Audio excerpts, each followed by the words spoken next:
Labą dieną, pas mus pietus. Šiandien degustuojame mūsų naują gaminį, burokėlių ir kitų įvairių daržovių mišrainę. Pagaminta iš mūsų ūkyje užaugintų gėrybių. Šviežia, tarp kitko šitą mišrainę stiklainiukę gali stovėti tikrai kelis mėnesius. Man kas nors įtiekit? Mes suvalgysim. Nu, ragaukit, noriu nufilmuoti pirmus kąsnius. Ojai! Rimtai skanu taip? Labai skanu!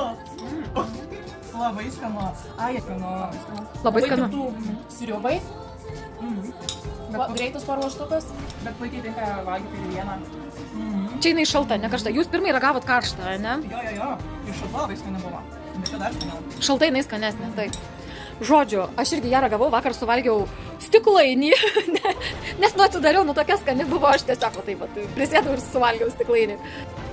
Galima vežtis į darbą pietum, galima, Daiva sakė, galima ant silkės uždėti per šventes, labai fainai tiktų, ne? Va, kaip tik silkės turim dar. Sriubą, ne, Vaida, sakei, galima. Tiesiog pasirinkti stiklainėlį šaltos mišrainės, reikelio duonos. Duonos, bulvių karštų, galima su karštom bulvėm, va, dar su raugintais kopūstais mūsų labai tiks, aš manau. Tai ką, skanaus mums, nusimato gardus pietukai.